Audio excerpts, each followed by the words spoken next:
السلام علیکم ورحمۃ اللہ وبرکاتہ۔ الحمد للہ رب العالمین والصلاة والسلام علی نبینا محمد وعلی آلہ وصحبہ اجمعین۔ اعوذ باللہ من الشیطان الرجیم، بسم اللہ الرحمن الرحیم۔ الف لام میم احسب الناس ان یترکوا ان یقولوا آمنا وهم لا یفتنون وَلَقَدْ فَتَنَّا الَّذِينَ مِنْ قَبْلِهِمْ فَلَيَعْلَمَنَّ اللَّهُ الَّذِينَ صَدَقُوا وَلَيَعْلَمَنَّ الْكَاذِبِينَ۔ محترم سامعین اور سامعات، آج میں سورہ عنکبوت کی تفسیر لے کر حاضر ہوا ہوں۔ انشاءاللہ اس کے اندر اہم موضوعات بڑے اختصار کے ساتھ آپ کے سامنے رکھنے کی کوشش کروں گا، اگرچہ کہ ہمارے قاری صاحب ذرا آگے چلے جا رہے ہیں اور ہم ذرا سا پیچھے ہو گئے ہیں، لیکن کبھی انشاءاللہ 2 صورتوں کی تفسیر کہہ کر یا بتا کر میں ان کے ساتھ چلنے کی کوشش کروں گا۔ تو بہرحال سورہ عنکبوت ایک ایسی صورت ہے جو مکی صورت کہلاتی ہے، اور اس کے اندر کچھ آیات ایسی ہیں جہاں پر بار بار رکنے کے لیے جی چاہتا ہے تاکہ اس کی تفصیلات آپ حضرات کے سامنے پیش کر سکوں۔ دیکھیے، اس سورت کی ابتدا ہو رہی الف لام میم سے۔ یہ حروف مقطعات ہیں، اس کا معنی اور مطلب اللہ ہی جانتا ہے، اور حروف مقطعات کا کسی سورت کے اندر وارد ہونا یہ اس بات کی علامت ہے کہ سورت مکی صورت ہے، یعنی پیارے نبی صلی اللہ علیہ وسلم کی مکی زندگی میں نازل ہوئی ہے۔ اور دوسری بات، اس صورت کے اندر انبیاء علیہ السلام کے واقعات ہیں، اور اس بات کی دلیل ہے کہ مکی صورتوں کے اندر انبیاء علیہ السلام کے واقعات کا ذکر آتا ہے۔ دیکھیے، صورت کی ابتدا اس طریقے سے ہوتی ہے، الف لام میم احسب الناس ان یترکوا ان یقولوا آمنا وهم لا یفتنون۔ آپ کو پتہ ہے کہ مکی زندگی بڑی آزمائش والی زندگی تھی۔ صحابہ رضوان اللہ علیہم اجمعین کو بڑا آزمایا گیا، کبھی کسی کو انگارے پر سلایا جا رہا ہے، کبھی کسی کو حصیر میں لپیٹ کر دھونی دی جا رہی ہے، کبھی کسی کے پیٹھ پر اونٹ کی اوجڑی لا کر ڈالی جا رہی ہے، اور کبھی کسی کو تیر مار کے ختم کیا جا رہا ہے۔ یہ صرف اس وجہ سے کہ اللہ پر ایمان لے آئے۔ تو اللہ تبارک تعالیٰ ارشاد فرماتا ہے کہ لوگوں نے سمجھ رکھا ہے کہ آمنا کہنے کے بعد کیا ان کو آزمایا نہیں جائے گا؟ آزمایا جائے گا، یہاں تک کہ جو ایمان کے اندر جتنا مضبوط ہوگا اس کو اتنا آزمایا جائے گا۔ جیسا کہ پیارے نبی صلی اللہ علیہ وسلم نے ارشاد فرمایا، ان اشد الناس بلاء الانبیاء ثم الامثل فالامثل، کہ اللہ کے رسول صلی اللہ علیہ وسلم کا آزمایا نہیں گیا۔ فرمایا کہ انبیاء علیہ السلام سب سے زیادہ آزمائے جاتے ہیں۔ جو انبیاء علیہ السلام کے ایمان جیسا ایمان رکھتے ہو، جو ان کے قریب ہو، یعنی عمل اور ایمان کے اندر، وہ اتنا زیادہ آزمائے جائیں گے۔ تو اس لیے اللہ تبارک نے فرمایا وَلَقَدْ فَتَنَّا الَّذِينَ مِنْ قَبْلِهِمْ، اس سے پہلے والوں کو بھی ہم نے آزمایا، اور تاکہ اللہ تبارک تعالیٰ جان لے کہ کون سچا ہے اور کون جھوٹا ہے۔ تو اس طریقے سے اس صورت کی ابتدا ہو رہی ہے۔ پھر آگے چل کر اللہ تبارک تعالیٰ نے انسان کو یعنی وصیت فرما رہا ہے، کیونکہ عام طور پر ایسا ہوتا تھا کہ لوگ ایمان لے آتے تھے لیکن ان کے والدین مشرک رہ جاتے تھے۔ تو یہ سوال اٹھتا تھا، کیا ایک مسلمان اپنے مشرک والدین کی خدمت کرنا ضروری ہے، یا ان کی اطاعت کرنا ضروری ہے یا نہ ضروری ہے؟ تو اس سلسلے میں اللہ تبارک تعالیٰ نے آیت اتار کر بات کو واضح کر دیا۔ فرمایا، دیکھیے سورہ آیت نمبر 8، وَوَصَّيْنَا الْإِنسَانَ بِوَالِدَيْهِ حُسْنًا، اللہ تبارک تعالیٰ نے وصیت فرمائی ہے انسان کے لیے کہ وہ اپنے والدین کے ساتھ حسن سلوک کرے۔ وَإِن جَاهَدَاكَ لِتُشْرِكَ بِي مَا لَيْسَ لَكَ بِهِ عِلْمٌ فَلَا تُطِعْهُمَا إِلَيَّ مَرْجِعُكُمْ فَأُنَبِّئُكُم بِمَا كُنتُمْ تَعْمَلُونَ۔ فرمایا اللہ تبارک تعالیٰ نے ان کے ساتھ حسن سلوک کرنا چاہیے، اگرچہ کہ وہ مشرک ہیں پھر بھی ان کے ساتھ حسن سلوک کرنا چاہیے۔ اگر وہ آپ کو مجبور کرے اس بات پر کہ تم شرک کر ڈالو اللہ تعالیٰ کے ساتھ، تو اس وقت فلا تطعهما، ان کی اطاعت نہیں کرنی چاہیے۔ لا طاعت لمخلوق فی معصیت الخالق، اللہ تبارک تعالیٰ کی معصیت کرتے ہوئے کسی مخلوق کی اطاعت نہیں کی جا سکتی، کیونکہ اللہ تبارک فرماتا ہے الی مرجعکم، میری ہی طرف لوٹ کر آنا ہے اور تمہیں بتاؤں گا کہ تم نے جو کچھ اعمال کیے ہیں۔ اس طریقے سے ایک بڑا مسئلہ تھا یعنی مکی زندگی کے اندر کچھ لوگ ایمان لائے، ان کے والدین مشرک رہ گئے، تو اس مسئلے کو اللہ تبارک تعالیٰ نے اس طریقے سے وعدہ کر دیا۔ پھر اس کے بعد ابراہیم علیہ السلام کا واقعہ شروع ہوتا ہے۔ دیکھیے آیت نمبر 16 سے ابراہیم علیہ السلام کا واقعہ شروع ہوتا ہے وہ اس طریقے سے، وَإِبْرَاهِيمَ إِذْ قَالَ لِقَوْمِهِ اعْبُدُوا اللَّهَ وَاتَّقُوهُ ذَلِكُمْ خَيْرٌ لَكُمْ إِن كُنتُمْ تَعْلَمُونَ۔ ابراہیم جب کہ انہوں نے اپنی قوم سے کہا کہ تم اللہ کی عبادت کرو اور اللہ تعالیٰ ہی سے ڈرو، اور یہ تمہارے لیے بہتر ہے اگر تم جانتے ہو۔ تو اس طریقے سے بات شروع ہو رہی ہے، لیکن ابراہیم علیہ السلام کے ساتھ اس واقعے کے اندر لوط علیہ السلام کا تذکرہ آتا ہے۔ انبیاء علیہ السلام کے درمیان یہ ایک نبی کہیں بھیجا جاتا تو دوسرا نبی کہیں اور جگہ بھیجا جاتا تھا، مختلف قطاعات میں اور مختلف زبانوں میں، مختلف زمانوں میں، کسی زمانے میں کوئی نبی تو کسی زمانے میں کوئی نبی، اس طریقے سے آتے رہے۔ لیکن تاریخ بتاتی ہے کہ ابراہیم علیہ السلام اور لوط علیہ السلام دونوں ایک ہی وقت نبی بنا کر بھیجے گئے، تھوڑا آگے پیچھے نے ایک وقت میں دونوں نبی بنا کر بھیجے گئے تھے۔ یہ لوط علیہ السلام حضرت ابراہیم علیہ السلام کے بھتیجے تھے۔ بتایا جاتا ہے کہ ابراہیم علیہ السلام کے ایک بھائی ہارون جو آزر کے بیٹا تھے، تو ان کے بیٹے لوط علیہ السلام تھے، جن کو نبی بنا کر اللہ تبارک تعالیٰ نے یعنی سدوم کی طرف بھیجا۔ شروع میں تو لوط علیہ السلام ابراہیم پر ایمان لے آئے، پھر اس کے بعد اللہ تبارک تعالیٰ نے انہیں نبی کے طور پر لوط علیہ السلام کو چن لیا، اور اسی لیے فرشتے جب آتے ہیں تو ایک طرف لوط علیہ السلام کی قوم پر عذاب کا پیغام لے کر آتے ہیں، تو دوسری طرف ابراہیم علیہ السلام کے لیے خوشخبری لے کر آتے ہیں کہ سارا کی بطن سے ایک اولاد انہیں اسحاق نام کے پیدا ہونے والی ہے۔ تو اس طریقے سے دونوں کے واقعات ایک ساتھ چل رہے ہیں، اس وجہ سے کہ ایک ہی زمانے میں دونوں نبی بنا کر بھیجے گئے تھے۔ پھر اس کے بعد اللہ تبارک تعالیٰ نے آیت نمبر 36 میں 30/6 میں اللہ تبارک تعالیٰ نے شعیب علیہ السلام کا ذکر فرمایا۔ شعیب علیہ السلام جو مدین میں نبی بنا کر بھیجے گئے تھے، ان کی قوم کی غلطی کیا تھی؟ ناپ تول میں کمی کیا کرتے تھے، جس کی وجہ سے اللہ تبارک تعالیٰ نے انہیں عذاب میں لے لیا۔ پھر اس کے بعد عاد و سمود کا تذکرہ آیا ہے، اور عاد و سمود کا تذکرہ آیت نمبر 48 30/8 میں اللہ تبارک تعالیٰ نے عاد و سمود کا تذکرہ فرمایا۔ ان تمام پھر اس کے بعد اللہ تعالیٰ کے جو سرکش یعنی اللہ تعالیٰ کے نافرمان جو لوگ تھے، جیسے فرعون تھا، حامان تھا، اور اسی طریقے سے قارون تھا، ان کا تذکرہ اللہ تبارک تعالیٰ نے آیت نمبر 30/9 میں کیا۔ ان تمام اقوام کا تذکرہ کرنے کے بعد اللہ تبارک تعالیٰ نے ان کے عذابات کا تذکرہ، اس کے بعد والی آیت 40 میں آیت دیکھے، جس کے اندر اللہ تبارک تعالیٰ نے جو قوم جیسی غلطی کر رہی تھی ویسا ہی ان کے اوپر اللہ تبارک تعالیٰ نے عذاب بھیجا تھا، اور عذاب کی قسموں کو یہاں پر ایک ہی آیت کے اندر بیان کر دیا گیا ہے۔ فرمایا فَكُلًّا أَخَذْنَا بِذَنبِهِ فَمِنْهُمْ مَنْ أَرْسَلْنَا عَلَيْهِ حَاصِبًا وَمِنْهُمْ مَنْ أَخَذَتْهُ الصَّيْحَةُ وَمِنْهُمْ مَنْ خَسَفْنَا بِهِ الْأَرْضَ وَمِنْهُمْ مَنْ أَغْرَقْنَا وَمَا كَانَ اللَّهُ لِيَظْلِمَهُمْ وَلَكِنْ كَانُوا أَنفُسَهُمْ يَظْلِمُونَ۔ اللہ تبارک و تعالیٰ فرماتا ہے فَكُلًّا أَخَذْنَا بِذَنبِهِ، ہم نے ان تمام اقوام کو اور ان تمام ظالموں کو اپنے اپنے گناہ کی بنا پر ہم نے انہیں پکڑا ہے۔ بِذَنبِهِ فَمِنْهُمْ مَنْ أَرْسَلْنَا عَلَيْهِ حَاصِبًا، ان میں سے وہ لوگ ہیں جن کے اوپر پتھروں کی بارش نازل فرمائی، مراد لوط علیہ السلام کی قوم ہے۔ وَمِنْهُمْ مَنْ أَخَذَتْهُمُ الصَّيْحَةُ، ان میں سے وہ لوگ ہیں جن کے اوپر ایک چیخ اتاری گئی، جس کی وجہ سے یعنی ایک چیخ اتاری گئی جس کی وجہ سے وہ لوگ تہس نہس ہو گئے، جیسے عاد و سمود کے اوپر اس طریقے سے اللہ تبارک تعالیٰ نے ان کو تہس نہس کر دیا۔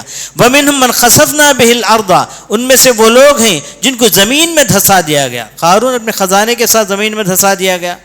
وَمِنْهُمْ مَنْ أَغْرَقْنَا، اور ان میں سے وہ لوگ ہیں جن کو ہم نے پانی میں غرق کر دیا، پانی میں ڈبو دیا۔ فرعون اور ان کی قوم، اس کی قوم کو اللہ تبارک تعالیٰ پانی میں ڈبو دیا۔ وَمَا كَانَ اللَّهُ لِيَظْلِمَهُمْ وَلَكِنْ كَانُوا أَنفُسَهُمْ يَظْلِمُونَ۔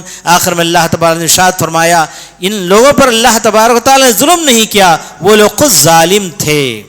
تو اس طریقے سے اللہ تبارک تعالیٰ نے ان اقوام کا تذکرہ فرمایا جن کے اوپر اللہ تعالیٰ نے عذابات بھیجے تھے۔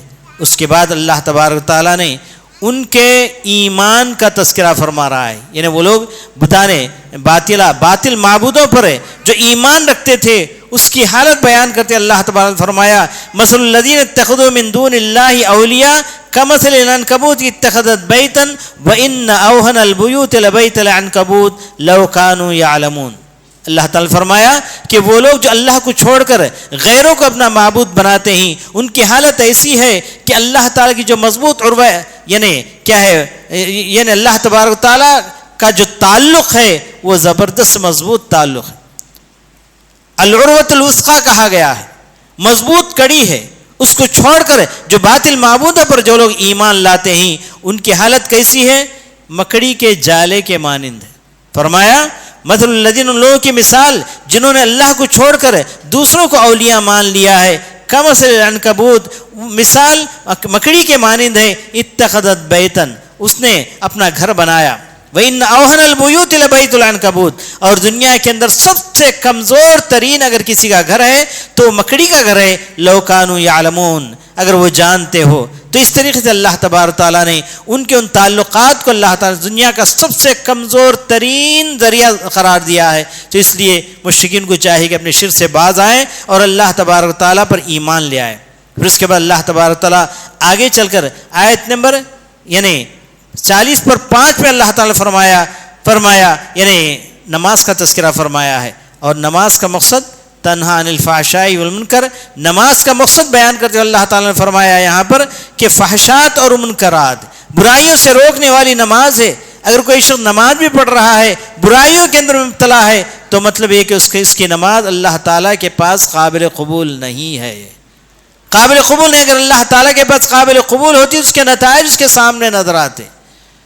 تو نماز کے پڑھنے کا مطلب آدمی غلطیوں سے باز آ جائے اور آدمی نیکیوں پر چلے، تب نماز کا نتیجہ اس کے سامنے صحیح طور پر ظاہر ہوگا۔ پھر اللہ تبارک تعالیٰ آگے چل کر آیت نمبر 40/6 میں یعنی 46 کے اندر اللہ تبارک تعالیٰ نے فرمایا کبھی بھی اہل کتاب سے تو مجادلہ کرنا ہو تو بہتر انداز سے کرو، اس لیے کہ اہل کتاب جو ہوتے ہیں جیسے یہود و نصارہ، ان کے بعد بھی تو کتاب نازل کی گئی اور ان کے بعد بھی تو پیغمبر بھیجے گئے، ان کے بعد بھی تو اللہ تعالیٰ کی شریعت آئی، لیکن اس شریعت کو انہوں نے چھوڑ دیا، اس شریعت کی انہوں نے حفاظت نہیں کی۔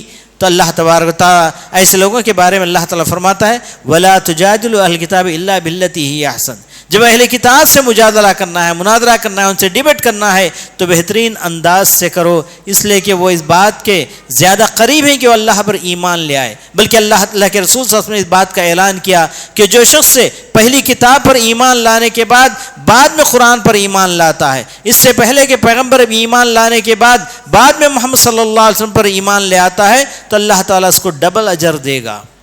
تو اس طریقے سے اللہ تبارک تعالیٰ نے ان کے ساتھ اچھا سلوک کرنے کے لیے کہا ہے۔ اور اس کے بعد آیت نمبر 50/7 دیکھیے اللہ تعالیٰ نے ارشاد فرمایا کل نفس ذائقۃ الموت ثم الینا ترجعون، ایک اٹل حقیقت کو اللہ تعالیٰ نے یہاں پر واضح کر دیا، اس کو ہر چھوٹا بڑا اور ہر منکر اور ہر موحد ہر ایک جانتا ہے کہ ہر نفس کو موت کا مزہ چکھنا ہے، پھر اس کے بعد نتیجہ کیا ہے؟ اللہ کی طرف جانا ہے۔ تو اس طریقے سے بات کو ختم کرتے ہوئے سورہ عنکبوت یہاں پر آ کر ختم ہو رہا ہے۔ اللہ تبارک تعالیٰ نے آخر میں چل کر توحید کا تذکرہ فرمایا، توحید ربوبیت اور توحید الوہیت، اور دونوں کے اندر فرق آپ جانتے ہیں۔ توحید ربوبیت وہ توحید ہے جس کو اللہ تبارک تعالیٰ نے عالم ارواح میں ہر انسان کے دل میں بٹھا دیا، الستو بربکم کہہ کر، کیا میں تمہارا پروردگار نہیں ہوں؟ سب نے اقرار کیا، ہر ملحد نے اور ہر منکر خدا نے اور ہر مشرک نے، ہر ایک نے اس بات کا اقرار کیا، لیکن وہ سب کے سب بھول گئے۔ فرعون، حامان، شداد، اس زمانے کے جتنے بھی فرعون ہیں سارے کے سارے وہاں پر موجود تھے، سب نے اقرار کیا۔ تو اس کی طرف اللہ تبارک تعالیٰ اشارہ کرتے فرمایا فَإِذَا رَكِبُوا فِي الْفُلْكِ دَعَوُا اللَّهَ مُخْلِصِينَ لَهُ الدِّينَ فَلَمَّا نَجَّاهُمْ إِلَى الْبَرِّ إِذَا هُمْ يُشْرِكُونَ، جب وہ لوگ یعنی مشرکین مکہ کا شرک کیا تھا؟ توحید الوہیت کے اندر تھا، توحید ربوبیت کے اندر نہیں تھا۔ توحید ربوبیت کو وہ لوگ بھی مانتے تھے۔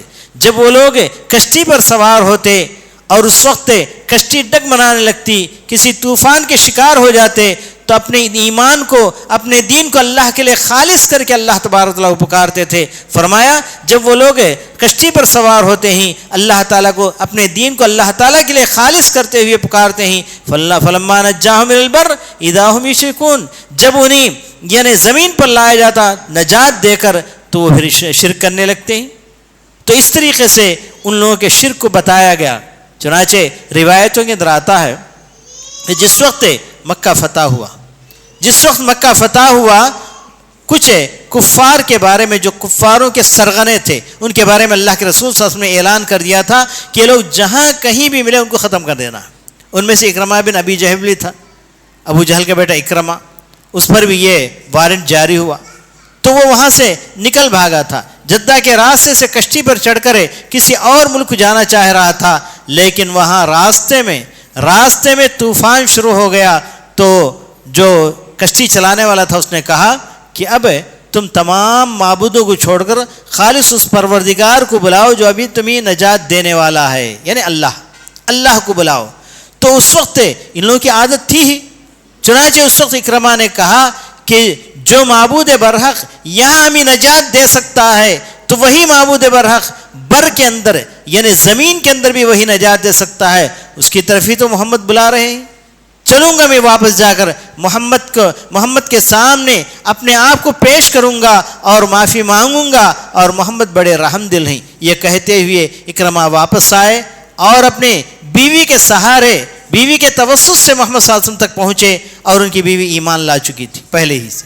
تو اس طریقے سے اللہ کے رسول صلی اللہ علیہ وسلم اکرمہ کو معاف کر دیا۔ اور اسی آیت کو اذا رکبوا فی الفلک کی، اس کے شان نزول کے اندر یعنی مفسرین نے اس واقعے کا تذکرہ کیا ہے۔